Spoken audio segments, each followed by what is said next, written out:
The Biden war against oil and gas is no longer so noisy, but make no mistake, fossil fuels are still in Biden's crosshairs. Hello, I'm Steve Forbes, and this is What's Ahead, where you get the insights you need to better navigate these turbulent times. With an election coming up, the White House doesn't want rising prices for heating fuel and gasoline. It even boasts about the increased U.S. output of oil and natural gas, ignoring its regulations to hinder oil and natural gas exploration and development on federal lands and waters. But don't be deceived. Their irrational dislike of fossil fuels hasn't disappeared. It's just being played down until the election is over. The proof? Look what's happening on the natural gas front. The U.S. is the world's largest producer of gas. We've also become the largest exporter of liquefied natural gas, LNG, surpassing Qatar and Australia. The world's appetite for this fuel is insatiable as far as the eye can see. This presents a huge opportunity for the U.S. Overseas, demand for natural gas exceeds available supply, which is why prices outside the U.S. are far higher than they are here. U.S. supply of natural gas is virtually unlimited. Get this, Pennsylvania alone has estimated gas reserves for 400 years. Two major natural gas companies, Chesapeake Energy and Southwestern Energy, have announced they're combining to better pursue what they see as glittering opportunities. We're not alone in this assessment of natural gas's future.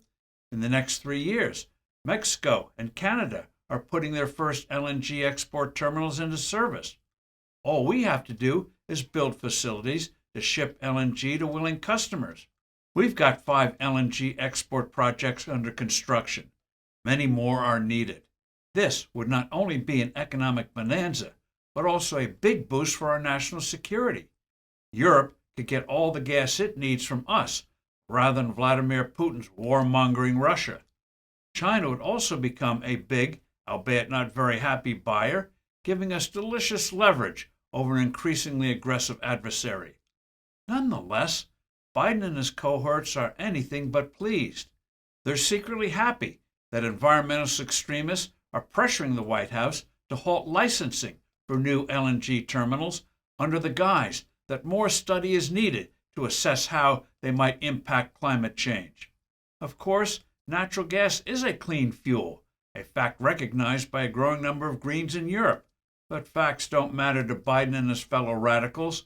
Already, the time for LNG export permits has gone from 7 weeks to 11 months and more.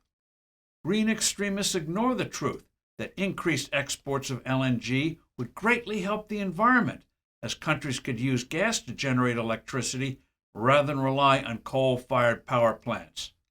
And if there was any doubt about Biden's ultimate intention of wrecking the oil and gas industry, it went away with the administration's introduction last week of a new regulatory proposal to impose a tax on natural gas under the guise of reducing methane emissions. I'm Steve Forbes. Thanks for listening. Do send in your comments and suggestions, and I look forward to being with you soon again.